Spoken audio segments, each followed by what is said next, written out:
तो देखिए ओआरएस और जेसीओस के लिए बहुत बड़ी खुशखबरी है, क्योंकि अभी तक आपको एमएससीपी का फ़ायदा नहीं मिल पाता था। बहुत सारे पेंशनर्स को तो पता ही नहीं होता था कि उनको एमएससीपी के लिए वो एलिजिबल है भी या नहीं, या उनको कोई बेनिफिट मिलेगा या नहीं मिलेगा। तो अब ये ऐसा माना जा रहा है कि अपने आप आपको एमएससीपी का फ़ायदा मिल सकता है। पूरी खबर आपको समझाऊंगा, अच्छे से बताऊंगा, हर बार की तरह स्टेप बाय स्टेप। उससे पहले आपसे रिक्वेस्ट करूंगा कि अगर अभी तक आपने एटीएच इंडिया चैनल को सब्सक्राइब नहीं किया है, सब्सक्राइब जरूर कीजिए, बेल आइकन को भी दबाइए, सो दैट ऐसा लेटेस्ट इन्फॉर्मेशन आपको हमेशा मिलते रहे। इसके पहले की वीडियो में मैंने आपको बताया था आखिरकार एमएससीपी का फ़ायदा आपको क्यों नहीं मिलता। समझिए एमएससीपी के रुकावट को, बहुत अच्छे से एक्सप्लेन किया था। आप इस वीडियो को भी देख सकते हैं। और जून के पेंशन से पहले क्या काम आपको कर लेना है सो दैट कि आपका पेंशन कंटिन्यू रहे। लाइफ सर्टिफिकेट को भी अपडेट करके रखना है। 8th पे कमीशन की बात करें तो अभी बहुत सारे र्यूमर्स है, न्यूज़ है, ना ही किसी पेंशनर की सैलरी बढ़ी है, ना ही किसी सरकारी कर्मचारी की बढ़ी है। कोई लेटेस्ट अपडेट आएगा, जो फैक्ट होगा वो हम आपके साथ जरूर शेयर करेंगे, क्योंकि हमेशा हमारी यही कोशिश है कि आपके साथ सही और सटीक जानकारी शेयर करें। इसलिए आप एटीएच इंडिया चैनल को सब्सक्राइब करके रख सकते हैं। और बेसिकली हमने जितने भी ट्यूटोरियल्स वीडियोस बनाए हैं वो उसमें हमने कोशिश किया है कि हमारे जितने भी पेंशनर्स हैं वो स्पर्श पेंशन पोर्टल को खुद से ऑपरेट करें, खुद से लॉगिन करें, खुद से अपना जीवन प्रमाण पत्र भरें, खुद से फॉर्म 16 भी डाउनलोड करें, इवन खुद से वो आईटीआर भी फाइल कर सकते हैं। सारी चीज़ें वो अपने आप कर सकते हैं। बस इसके लिए थोड़ा सा आपको अपडेटेड रहना होगा और आप आसानी से इन सारी चीज़ों को ऑपरेट कर सकते हैं।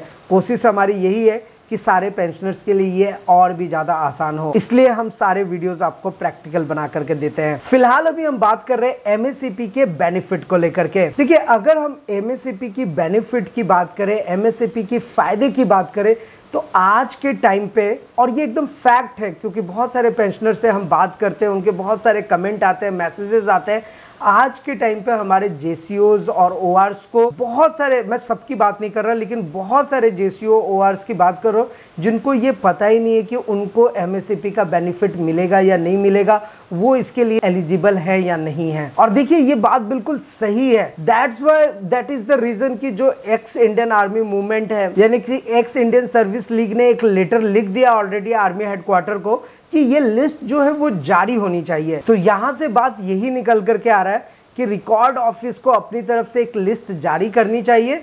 और ये सारे जितने भी संगठन है वो इसी पे काम भी कर रही है, और उन्होंने ऑलरेडी ऑफिशियली लेटर यहाँ पे लिख करके दिया है कि एक लिस्ट आप जारी कीजिए और जेसीओज और ओआरएस को ऑटोमेटिकली अपने आप इसका बेनिफिट दीजिए। और देखिए, इसके ऊपर ना बहुत जल्दी आपको अपडेट मिलेगा, जहां पर ना हमारे जितने भी जेसीओज और ओआरएस है उनको परेशान होने की ज़रूरत नहीं है कि वो एलिजिबल है या नहीं है, क्योंकि अभी तक तो यही हो रहा है, बहुत लोगों को पता ही नहीं है, तो वो इसका बेनिफिट ही नहीं ले पा रहे। तो अब ऐसा ये कहा जा रहा है, और एक्स सर्विसमैन लीग ने भी ये बात उठाई है, उन्होंने लेटर भी जारी किया है, और ऐसा उन्होंने बताया है कि रिकॉर्ड ऑफिस अब लिस्ट जारी करे जेसीओज और ओआरएस के लिए, और जिनको एमएससीपी का जो बेनिफिट है वो उनको ऑटोमेटिक दिया जाए। अच्छा, एक चीज ध्यान रखिएगा कि मैं यहाँ पे एमएससीपी और एसीपी दोनों की बात कर रहा हूँ, तो ये चीजें जिनको नहीं पता है वो अब ऑटोमेटिकली लिस्ट रिकॉर्ड ऑफिस से जारी हो, जिनको ऑटोमेटिक इसका बेनिफिट उनको मिल जाए। वैसे इससे पहले के वीडियोस में मैंने आपको जैसा कि अभी बताया ही था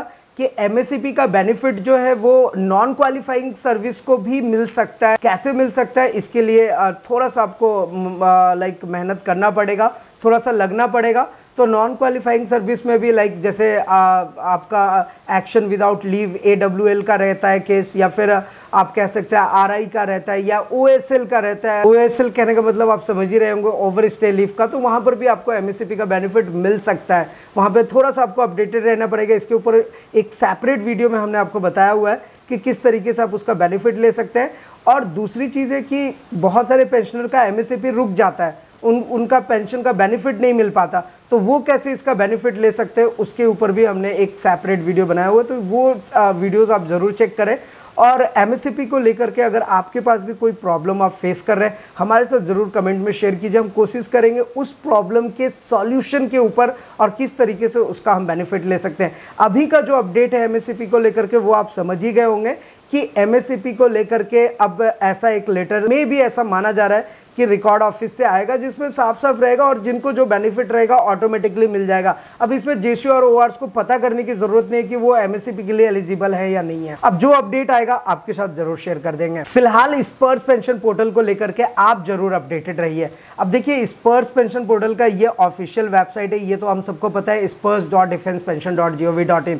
अब स्पर्श पेंशन पोर्टल पर आप जैसे ही आएंगे तो आपके सामने फर्स्ट जो मैसेज आता है वो आता है अलर्ट मैसेज का। ये लाइफ सर्टिफिकेट को लेकर के है और हर वीडियो में मैंने आपको बताया, इसलिए क्योंकि मुझे पता है कि अगर किसी पेंशनर का लाइफ सर्टिफिकेट की वजह से पेंशन रुक गया, दोबारा इनिशिएट करने में बहुत प्रॉब्लम फेस करना पड़ेगा। दैट्स वाई आप अपने जीवन प्रमाण पत्र को लेकर के अपडेटेड रहें और आप चेक कर लें कि आपका वो अपडेटेड है या नहीं। इसके लिए आप स्पर्श पेंशन पोर्टल में लॉगिन कर सकते हैं या यहाँ पे जो क्लिक हेयर वाला मैसेज आ रहा है इस पे क्लिक कीजिए, आइडेंटिफायर में अपना बैंक अकाउंट नंबर डालिए, दूसरा अपना पर्सनल नंबर यानी कि आईसी या रेजिमेंटल या फिर जीपीएफ नंबर, ये डाल करके आप अपना कैप्चा कोड जो ऊपर में इमेज दिया हुआ है सेम एज इट इज़ आपको टाइप करना है, सर्च करना है, आपको पता चल जाएगा कि आपका अपडेटेड है या नहीं है।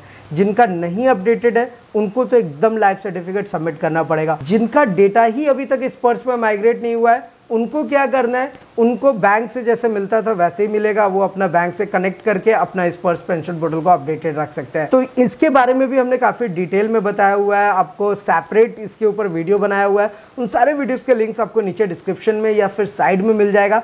इसलिए मेक श्योर है कि आपने ईटीच इंडिया चैनल को सब्सक्राइब किया हुआ है। तो अगर आपके मन में किसी भी टाइप का सवाल हो, क्वेश्चन हो, क्वेरीज हो, किसी भी चीज़ को लेकर के, चाहे वो एमएससीपी को लेकर के हो, पेंशन में आपको कोई प्रॉब्लम फेस करना पड़ रहा है, स्पर्श पेंशन पोर्टल को ऑपरेट करने में दिक्कत आ रही है, जीवन प्रमाण पत्र लाइफ सर्टिफिकेट को लेकर के कोई अपडेट हो, और 8वें वेतन आयोग 8 पे कमीशन को लेकर के तो मैंने पहले ही आपको बता दिया। इसके ऊपर बहुत सारे न्यूज़ और र्यूमर्स कुछ इस तरीके से आ रहे हैं कि पेंशनर की पेंशन बढ़ गई या फिर सरकारी कर्मचारी का सैलरी बढ़ गया, लेकिन एक्चुअल में मैंने आपको क्लियरली बता दिया था कि सब के सब र्यूमर्स है। 8 पे कमीशन को लेकर के अभी तक कोई ऑफिशियल अपडेट नहीं है, सारे के सारे र्यूमर्स अभी फैल रहे हैं ऐसा। तो इन र्यूमर्स से आपको बचना है, जो सही और सटीक जानकारी है वही आपको अपने साथ अपडेटेड रखना है और हमारी यही कोशिश है। तो आप अपना सुझाव, एडवाइस भी हमारे साथ शेयर कर सकते हैं कि हम और कैसे बेहतर आपके लिए काम कर सकते हैं। और दूसरी चीज़, कोई सवाल, क्वेश्चन है हमारे साथ ज़रूर पूछिए। तो फिलहाल आज की इस वीडियो में इतना ही, फिर मिलते हैं किसी नेक्स्ट इंटरेस्टिंग वीडियो में। तब तक के लिए सलाम दुआ और प्रणाम, सत श्री अकाल, कीप वॉचिंग, कीप स्माइलिंग, अपना और अपने साथ सबका ख्याल रखें। जय हिंद, वंदे मातरम।